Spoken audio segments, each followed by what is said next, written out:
নমস্কাৰ, এই ভিডিঅ'টিত আজি আমি সপ্তম শ্ৰেণীৰ অংকুৰণ পাঠ্যপুথিৰ দ্বিতীয় পাঠ কালিকা লগা পাট কাপোৰ নামৰ পাঠটিৰ ২ নং প্ৰশ্নৰ উত্তৰসমূহ আলোচনা কৰিম। ২ৰ ক, চহকী মানুহজন কোন দেশৰ আছিল? উত্তৰ, চহকী মানুহজন আছিক দেশৰ আছিল। খ নং প্ৰশ্ন, চহকী মানুহজনৰ ছোৱালীজনীৰ কাৰ লগত বিয়া হৈছিল?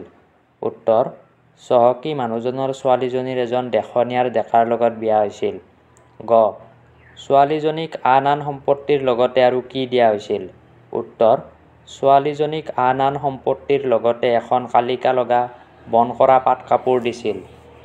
ইয়াৰে পিছৰ প্ৰশ্ন, কালিকা লগা কাপোৰখন দিওঁতে দেউতাকে কি কৈছিল? উত্তৰ, কালিকা লগা কাপোৰখন দিওঁতে দেউতাকে কৈছিল, এটা মন্ত্ৰ উচ্চাৰণ নকৰাকৈ কাপোৰখনত কোনোবাই হাত দিলে চকুৰ পচাৰতে সি চৰাইলৈ ৰূপান্তৰিত হ'ব আৰু কাপোৰখন চৰাইৰ পাখি আৰু নেজ হৈ পৰিব। পিছৰ প্ৰশ্ন, আছিক সম্প্ৰদায়ত সম্পত্তিৰ উত্তৰাধিকাৰী কোন?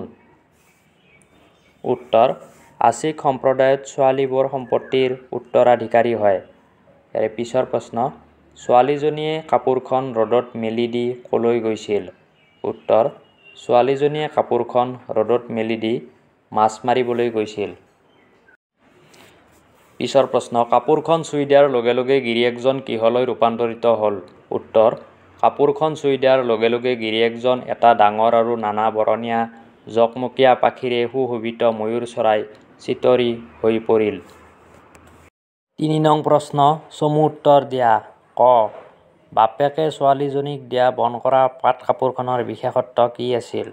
উত্তৰ, বাপেকে ছোৱালীজনীক দিয়া বন কৰা পাট কাপোৰখনৰ বিশেষত্ব হ'ল, এটা মন্ত্ৰ উচ্চাৰণ নকৰাকৈ কাপোৰখনত কোনোবাই হাত দিলে চকুৰ পচাৰতে সি চৰাইলৈ ৰূপান্তৰিত হ'ব আৰু কাপোৰখন চৰাইৰ পাখি আৰু নেজ হৈ পৰিব। খ নং প্ৰশ্ন, গিৰিয়েকজন কিদৰে সুশোভিত চিতৰি চৰাইলৈ ৰূপান্তৰিত হ'ল? উত্তৰ, গিৰিয়েকজনে ঘৈণীয়েকৰ কথা পাহৰি কাপোৰখনত হাত দিয়াৰ লগে লগে এটা ডাঙৰ আৰু নানা বৰণীয়া পাখিৰে সুশোভিত চিতৰি চৰাইলৈ ৰূপান্তৰিত হ'ল। গ নং প্ৰশ্ন, গিৰিয়েকজনে কাপোৰখন চুই দিয়া দেখি ঘৈণীয়েকে কি কৰিলে আৰু শেষত তাইৰ কি হ'ল? উত্তৰ, গিৰিয়েকজনে কাপোৰখন চুই দিয়া দেখি ঘৈণীয়েকে কি কৰিলা অ বুলি চিঞৰ মাৰি কাপোৰখনত হাত দিলে, লগে লগে তাইও এজনী চৰাইৰ ৰূপ পালে।